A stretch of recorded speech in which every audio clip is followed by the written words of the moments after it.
Most people think oral sex is the safe kind, no condom required. But that belief has led to one of the biggest blind spots in sexual health. Because, yes, you can get an STI in your mouth, and most doctors don't even test for it. Today, we're going to talk about what STIs spread in the mouth and throat and what you can do to prevent it. I'm Robert from Shameless Care, a telemedicine company that specializes in sexual health. I look at STI test results all day, every day, and quite frankly, most of them probably spread from oral sex. So let's go ahead and get right into it. All right, so what STIs can you catch through oral sex? Well, syphilis is one, herpes simplex virus is two, HPV or human papillomavirus is three, and then gonorrhea and chlamydia. There may be some others of which science is sort of out right now, like Mycoplasma genitalium.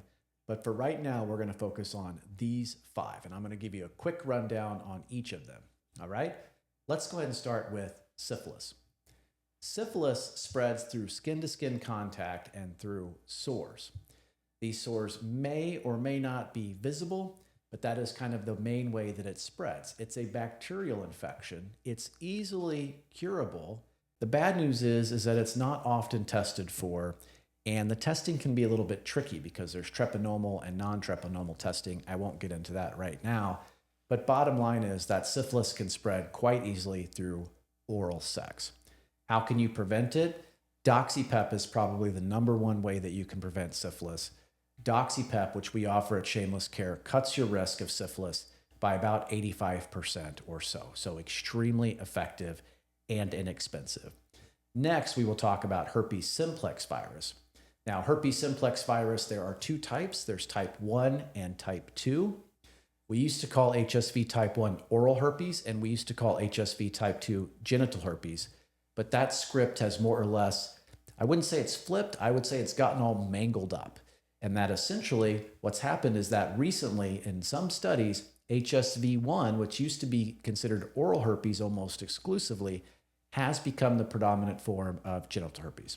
But bottom line is HSV is a viral infection. It's lifelong. As I make this video, there is no cure for it. It's relatively harmless from the standpoint of it's not going to like shorten your lifespan or anything like that, but it can be very annoying and it can cause a great deal of anxiety for people who contract it. But it spreads through skin-to-skin contact, and it can certainly spread quite easily through oral sex, either giving or receiving. How can you prevent it? Well, there's no surefire way to prevent it. Something like Doxypep doesn't work. The person who has it, if they know they have it, can take something like valacyclovir, an antiviral medication, which lessens the shedding. But essentially, other than just being on the lookout for sores and things like that, there's not a tremendous amount you can do.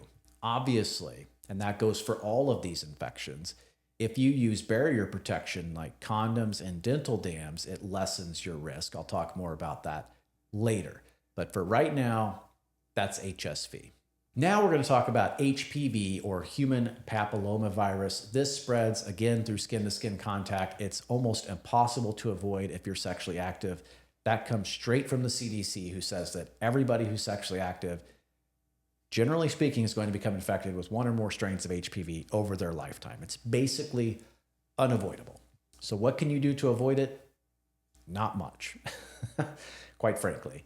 The biggest thing you can do is get vaccinated. We have a wonderful vaccine against the most dangerous strains of HPV. So how is HPV dangerous? Well, one of the most dangerous things that it can do is cause cancer. For example, when you're talking about oral sex, something called oropharyngeal squamous cell carcinoma, which is a cancer that's way back in your oropharyngeal region, which is back by your tonsils. There is no testing for that. There's no screening for it. There's no testing for oral HPV that anybody would recommend.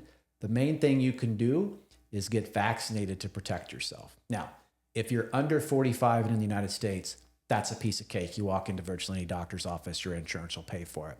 If you're over 45, then that testing is what's considered off-label. You can find a doctor who will do that for you, but you might have to doctor shop, and you're almost certainly going to have to pay for that. Highly doubtful that your insurance is going to pay for it if you're over the age of 45. But if you find a doctor who's willing to do it and you can pay for it, I highly recommend that you do that if you are sexually active. Now, the next two that I'm going to talk about are gonorrhea and chlamydia. These are bacterial infections which spread quite easily through oral sex. Something that people generally don't get about this is that these infections are often asymptomatic. And in fact, at shamelesscare.com, 80% of our positive gonorrhea cases are oral only. Their genitals tested negative and they were asymptomatic. Okay? Critically important that you understand that. People are spreading infections that they don't know they have. Sure, there may be a few sociopaths out there that spread STIs that they know they have, but generally speaking, people are pretty good.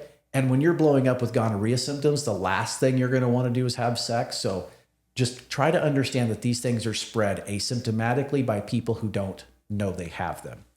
Now, of critical importance is that your last STI test almost certainly didn't check you for these. The only way that you can be checked for gonorrhea and chlamydia is through a throat swab test. So if your last STI test was urine only or a genital swab and a blood test, then you have no idea if you have gonorrhea or chlamydia of the throat, which, as I said, is often asymptomatic. So what's the best way that you can protect yourself? Again, it's Doxypep. Doxypep is highly effective against gonorrhea, chlamydia, and syphilis. Less so against gonorrhea because there are some strains of gonorrhea that have been resistant to doxycycline, which is the medication that makes up the protocol, which is Doxypep. But that's been true for 40 years. There have been strains of gonorrhea that have been resistant to doxycycline for 40 years. Doxypep didn't cause that, but depending upon what strain of gonorrhea you may come in contact with is going to determine if Doxypep can help you or not. But generally speaking, for chlamydia and syphilis, it's about 85% or so. And for gonorrhea, it's about 50%. So it's something that, quite frankly, beats the alternative, which is possibly becoming infected with one of these, having to get treatment, having to disclose it to partners, being mandatorily reported to local county health departments as a gonorrhea case, as a chlamydia case, as a syphilis case, and not being able to have sex for a few weeks. All of those things are really inconvenient compared to Doxypep, which is either free in your community or very low cost through shamelesscare.com and can really, really help prevent 3 of the most common oral STIs. So let's go ahead and talk about condoms and dental dams. I think any public health agency and anybody advising you on how to have safe sex would advise you to use a condom or a dental dam for oral sex. But I think we also have to be realistic, which is that most people choose not to do that. How do I know that? Well, I saw a study that showed 94% of people surveyed said they have unprotected oral sex, but also we can just use our eyes, right? Go to Walgreens, go to CVS. You will see probably, 5 to 10 different varieties of condoms. You will not see a dental dam, okay? So if people were choosing to use barrier protection for oral sex, those things would be on the marketplace everywhere that you look.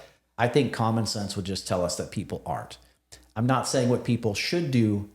I'm telling you what people actually do. And sometimes those are different things and we have to be realistic about that, okay? So should you use barrier protections? Yes. If you don't, are you normal? Yes, you're very normal. And it's okay to be normal, and it's okay to have unprotected oral sex, and it's okay to enjoy yourself. We're all human beings here, right? But the things that you can do to protect yourself, again, you can get the HPV vaccine. You can use Doxypep. Those are 2 things you can do that are really dramatically going to lessen your likelihood of contracting oral STIs. And you can certainly get Doxypep through shamelesscare.com. Drop us a like or comment if you learned anything, and we'll talk soon.